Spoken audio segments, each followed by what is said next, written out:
तो यहाँ पे देखो बच्चों, यहाँ पे क्या होता है, कई बार क्या होता जैसे HNO3 है, ये एक बहुत स्ट्रॉन्ग ऑक्सीडाइजिंग एजेंट ये एक बहुत स्ट्रॉन्ग ऑक्सीडाइजिंग एजेंट है ना। तो जो ऑक्सीडाइजिंग एजेंट है उसने अपना एक काम करा, अब ये स्ट्रॉन्ग है तो बताएगा ना तो सही कि मेरे काम करने का तरीका तुम्हारे काम करने के तरीके से अलग है। तो क्या तरीका भाई, तो इसने क्या करा, बाकी ऑक्सीडाइजिंग एजेंट ने हाइड्रोजन जनरेट करे। इसने कहा भाई हम तो रिश्ते में तुम्हारे बाप लगते हैं, तो हमने क्या करना है, हमने तो उस हाइड्रोजन को भी ऑक्सीडाइज कर देना है। अच्छा, तो इसने क्या करा, स्ट्रॉन्ग ऑक्सीडाइजिंग एजेंट ने क्या करा, जो हाइड्रोजन जनरेट हुआ उसे H2O के अंदर ऑक्सीडाइज कर दिया। लो, हाँ, हाइड्रोलिसिस में जनरली ऑक्सीडेशन स्टेट जो चेंज होते हैं उनके ऊपर सवाल आता है। वो पूछने के तरीके अलग हो सकते हैं वो पूछ सकते हैं किस कंडीशन के अंदर इलेक्ट्रॉन का गेन 0 है या लॉस 0 है, ऐसे करके भी सवाल पूछ सकते हैं। ऑक्सीजन स्टेट के ऊपर भी पूछ सकते हैं, और जैसे यहाँ पे पूछा था वैसे ही पूछ सकते हैं। तो यहाँ पे देखो, यहाँ पे क्या होता है, ऑक्सीडेशन स्टेट जो साधारण सामान्य ऑक्सीडाइजिंग एजेंट है उसने हाइड्रोजन जनरेट कर दिया, ठीक है। लेकिन ये क्या है, ये पावरफुल है, इसे बताना है कि I am more powerful than you. तो इसने क्या करा, जो प्रोडक्ट बना था उसे भी वापस ऑक्सीडाइज कर दिया। बोला देखा मजा आ गया, लोगों ने कहा हाँ मान गए।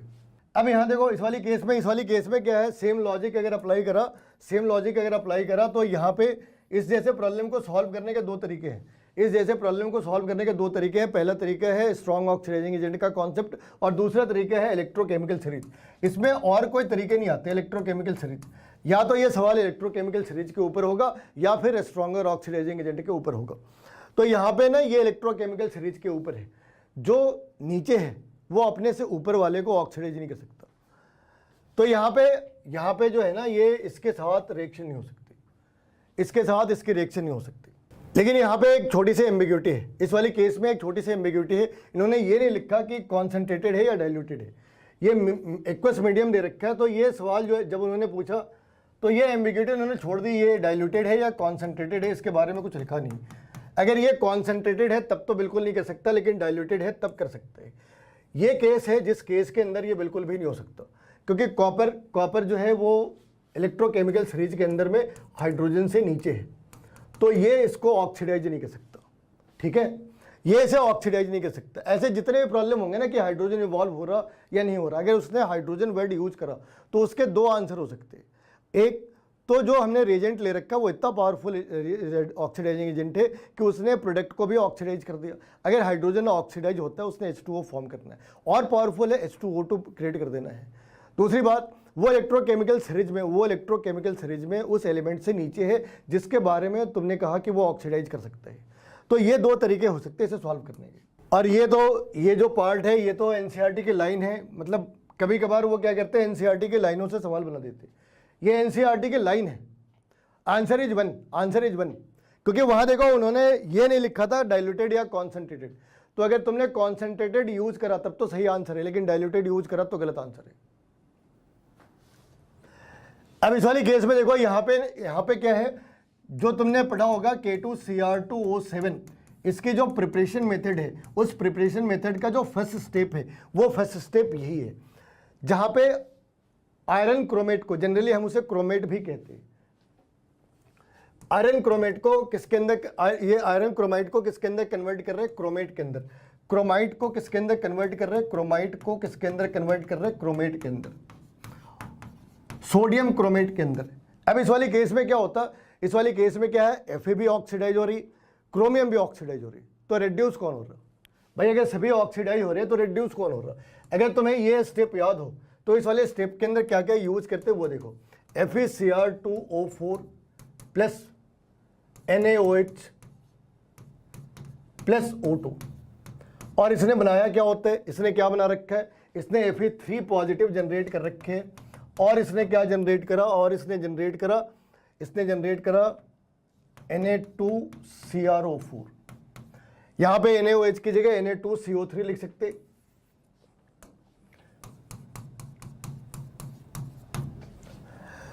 तो अगर हर चीज ऑक्सीडाइज हो रही तो रिड्यूस क्या हो रहा? यहां देखो बच्चों, यहां बड़े ध्यान से देखो, ये ज्यादा इंपॉर्टेंट सवाल है। ये तो उन्होंने मेडिकल में पूछा, एक बार उन्होंने IIT के अंदर ये सवाल पूछ दिया कि भाई जब सारे ही ऑक्सीडाइज हो रहे तो रिड्यूस भी हो रहा है कोई या कोई नहीं हो रहा, है ना। ऑफर तो नहीं दे रखा कि आ जाओ भाई, आज के डेट में सारे ऑक्सीडाइज हो जाते हैं। तो यहाँ पे ये भी ऑक्सीडाइज हो रहा है ना, जितने दिख रहे सारे के सारे ऑक्सीडाइज हो रहे, ऐसे कैसे हो सकते हैं? ये भी ऑक्सीडाइज हो रहा, ये भी ऑक्सीडाइज हो रहा, तो रेड्यूस कौन हो रहा फिर? और एक बात हमेशा ध्यान रखना कि जो ग्रुप 1 के एलिमेंट है, ग्रुप 1 के एलिमेंट है, जो ग्रुप 2 के एलिमेंट है, जो ग्रुप 1 और ग्रुप 2 के एलिमेंट हैं उन्हें Fe कभी भी रेड्यूस नहीं कर सकता। जो ग्रुप 1 और ग्रुप 2 के एलिमेंट हैं उन्हें Fe कभी भी रेड्यूस नहीं कर सकता, नॉट एट ऑल। ये ऑक्सीजन है जो यहाँ पे इन सब के अंदर ऑक्साइड के अंदर आके कन्वर्ट हो जाता, ये ऑक्सीजन है जो इनके अंदर रिड्यूस होता। तो ये बड़ी कमाल की चीज़ है, मतलब कमाल की चीज़ इसलिए है क्योंकि ये इन्फॉर्मेशन इतनी साइड पे है कि लोग अपनी सारी डिस्कशन क्रोमियम और आयरन के बीच में कन्फाइन करके रख लेते। उन्हें लगता है अगर Fe ऑक्सीडाइज हुआ तो बाय डिफॉल्ट क्रोमियम रिड्यूस हुआ होगा।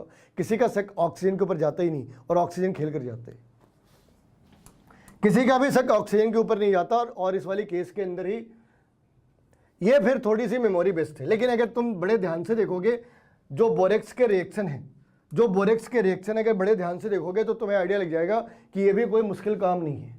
मेटाबोरेट इसका आंसर है। और जो भी बोरोन के कंपाउंड है, बोरोन के जो भी कंपाउंड है, कंपाउंड की बात करें, सिर्फ बोरोन की बात नहीं कर रहे, boron compound let it be BX, इन सब में जनरली जो लास्ट प्रोडक्ट है वो B2O3 बनता। बड़ी कमाल की चीज़ है। इन सब में जो लास्ट प्रोडक्ट है, ध्यान रखना BX लिखा है, BX का मतलब BCl3 हो ऐसा नहीं है, वो B2H6 भी हो सकता। BX का मतलब compound of boron, compound of boron, क्योंकि बोरोन पानी के साथ रिएक्ट नहीं करता, बोरोन पानी के साथ या HCl के साथ रिएक्ट नहीं करता, इसलिए बोरोन के साथ ये प्रोडक्ट डायरेक्टली नहीं बनते। लेकिन बोरोन का कोई भी कंपाउंड ले लो, आज एक बार NCERT खोल के देखना, बोरोन का कोई भी कंपाउंड ले लो, अगर उसे तुमने पानी के साथ गर्म करा आखिरी बार, मतलब हाईएस्ट स्टेज के अंदर में, उसने कन्वर्ट हो जाना है B2O3 के अंदर। और वो एक सवाल पूछते, ये बार बार B2O3 क्यों बन जाता? मतलब ये क्या तरीका है, कहीं से भी स्टार्ट करा खत्म करा B2O3 पे, है ना? तो ये क्या तरीके है यार, ये हर बार B2O3 क्यों आ जाता? और इसका भी आंसर तुम्हें देखना, मतलब ये तो उन्होंने मेडिकल में पूछा, उन्होंने एक बार IIT में पूछा कि ये बार बार ये सारे झमेले B2O3 के ऊपर आके क्यों खत्म हो जाते हैं, कोई और प्रोडक्ट क्यों नहीं बन जाता? बता सकते हो ये सारी बात B2O3 के ऊपर आके क्यों रुक जाती है? स्टेबिलिटी, भाई ऑब्वियस सी बात है, जो लास्ट प्रोडक्ट है वो तो स्टेबल हो गई, लेकिन उस स्टेबिलिटी के पीछे रीजन क्या है? उस स्टेबिलिटी के पीछे जो रीजन है, तुम्हें उस रीजन को आइडेंटिफाई करना है। बी ने सिर्फ एक ही स्टेट शो करना है, +3, -3 शो नहीं कर सकता, और +4 +5 +6 because of the absence of the D subshell, because of the absence of the D subshell इसने कुछ करना ही नहीं। इसका आंसर है लैटिस एनर्जी। प्यारे बच्चों, लैटिस एनर्जी, लैटिस एनर्जी, एक आइडिया लगा लो, एक आइडिया लगा लो। उसने कभी भी पूछा, सिर्फ इसके बारे में नहीं, किसी भी कंपाउंड के बारे में पूछा, इनऑर्गेनिक में, ऑर्गेनिक में जाके लिखाना, इनऑर्गेनिक के अंदर उसने किसी कंपाउंड के बारे में पूछा कि भाई ये तो बहुत स्टेबल है। अब अगर तुम्हें फॉर्मूला पता है फिर तो तुमने लिख दिया। स्टेबिलिटी के बड़े सारे क्राइटेरिया हो सकते हैं, जैसे इंटरमॉलिक्यूलर हाइड्रोजन बॉन्डिंग हो सकते हैं, है ना, और लैटिस एनर्जी हो सकते हैं। तो उसने क्या तुमसे पूछा कि भाई ये कंपाउंड काफ़ी स्टेबल है और तुम्हें उसका फॉर्मूला ही नहीं पता, है ना। मान लो उसने एक कंपाउंड बोला और तुम्हारे लिए कॉमेडी ये है कि तुम्हें उसका फॉर्मूला ही पता नहीं। कॉमेडी देखो कि तुम्हें ये नहीं पता उसका फॉर्मूला क्या है। अब तुम क्या करोगे, भाई फॉर्मूला पता हो तो तुम आइडिया लगा सकते हैं हाइड्रोजन बॉन्ड बनना है नहीं बनना है, लेकिन तुम्हें आइडिया नहीं लग रहा।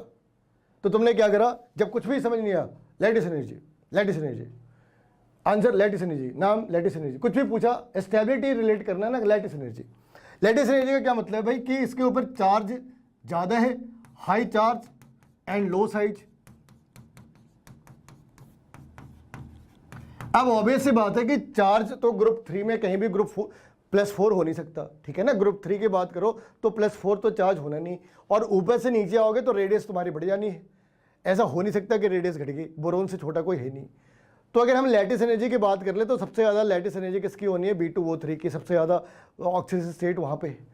तो कहीं भी, और ये सिर्फ B2O3 की प्रॉब्लम नहीं है, ये सिर्फ B2O3 की प्रॉब्लम नहीं है। कभी भी उसने पूछा ये compound A is more stable than B, जमाने भर में उसने पूछा A is more stable than B, answer है मोस्ट प्रोबेबल आंसर है A is having higher lattice energy.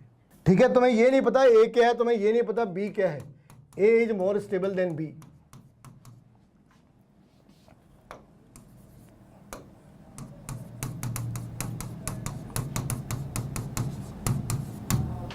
Answer क्या है, लैटिस एनर्जी। ध्यान रखना बच्चों, प्यारे बच्चों, ध्यान रखना कि यहाँ पे हमने रिएक्टिविटी वर्ड यूज नहीं करा है। ध्यान रखना, स्टेबिलिटी बोला है, रिएक्टिविटी नहीं बोला। स्टेबिलिटी बोला है, रिएक्टिविटी नहीं बोला, ठीक है ना। तो स्टेबिलिटी जब बोला हो उसका आंसर क्या है? अगर तुम्हें फॉर्मूला पता है फिर तो ठीक ठाक है, लगा लिया तुमने आइडिया, लेकिन अगर नहीं पता तो आंसर है लैटिस एनर्जी। इसमें देखो तुम कहाँ फंस सकते हो वो समझ लो। उसने तुमसे पूछा कि भाई आप ये बताओ कि KHF2 is stable and KHCl2 is unstable. देखो वर्ड यहां पे स्टेबल और अनस्टेबल लिखा है ना। क्या आंसर हो सकते हैं देख लो एक बार। तो ये मतलब उन रेयरेस्ट एग्जांपल्स में से है जहां पे लैटिस एनर्जी का कोई रोल नहीं है, जहां पे हाइड्रोजन बॉन्डिंग का रोल है। यहां पे लैटिस एनर्जी का कोई रोल ही नहीं, क्योंकि दोनों ही जगह पे पोटेशियम है और पोटेशियम में +1 की स्टेट है। हाँ, यहां पे लैटिस एनर्जी का कोई रोल ही नहीं है, ठीक है। अब प्रॉब्लम क्या होती है कि जो HF है ना, HF is stabilised as HF2 intramolecular hydrogen bonding.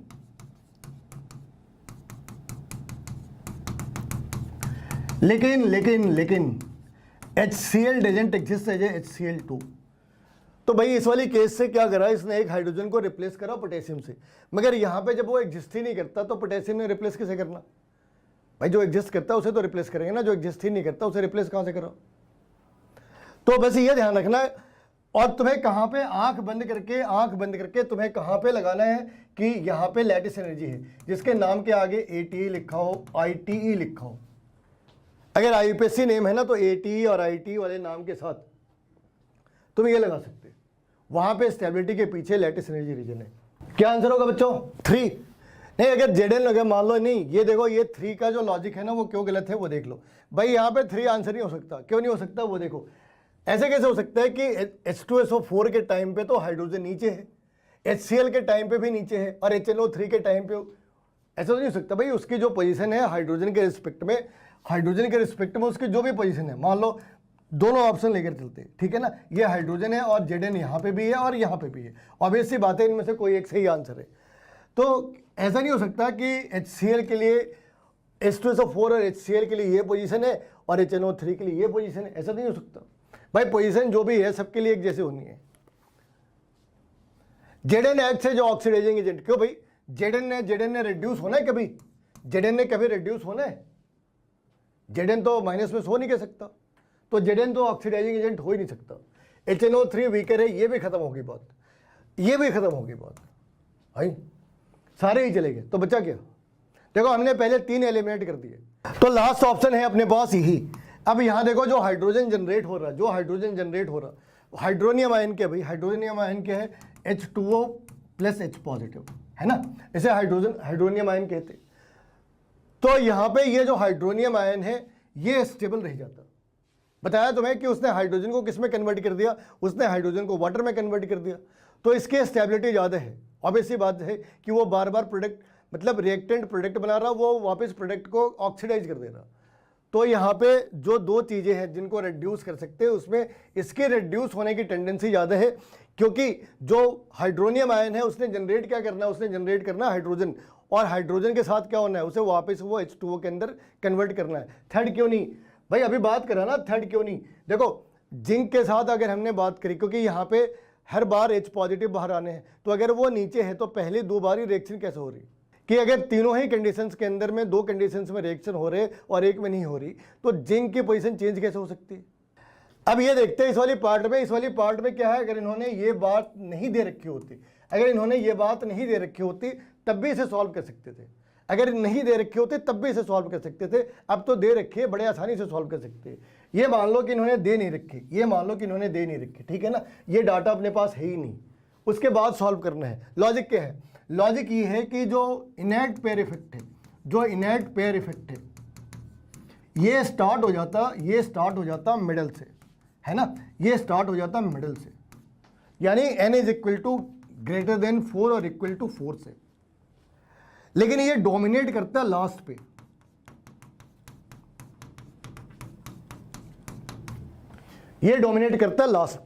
Last पे बोले तो इसका ये मतलब है, तो सपोज अगर हमने ये चीज नोटिस करी, ये Sn है और ये लेड है, ये Sb है और ये Bi है, ये In है और ये Tl है, ठीक है ना। अब इन 3 के ऊपर लेकर देखते, तो In जो है ना वो उसने +3 भी शो करना है और +1 भी शो करना है। जो Tl है ना उसने भी +3 शो करना है और +1 शो करना है, दोनों शो करना है, ध्यान रखना।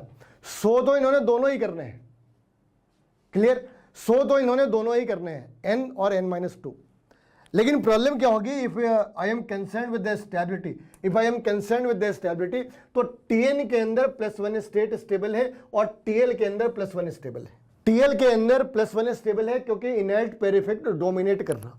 इस वाली केस में because of inert pair effect they are having possibility to generate 2 oxidation state, and out of these 2 oxidation state, higher oxidation state is going to be more stable. Similarly, I can write here Pb+2 and Sn+2. Pb+2 is more stable than Sn+2, whereas Sn+4 is more stable than Pb+2. तो यहाँ पे तो इन्होंने फिर भी बड़ा दिल दिखाया, इन्होंने डेल्टा जी की वैल्यू डाल दी, डेल्टा जी की वैल्यू पॉजिटिव नेगेटिव बता दी। अगर नेगेटिव है तो स्पॉन्टेनियस है, अगर पॉजिटिव है तो नॉन स्पॉन्टेनियस है। लेकिन फिर भी अगर उन्होंने ये डाटा दे नहीं रखा होता तब भी इस वाले कंक्लूजन पे पहुंच सकते थे। तो यहाँ पे पूछा मोस्ट प्रोबेबल ऑक्सीडेशन स्टेट, तो लेड का +2 और Sn का +4 होना है, लेड का +2 और Sn का +4 होना है।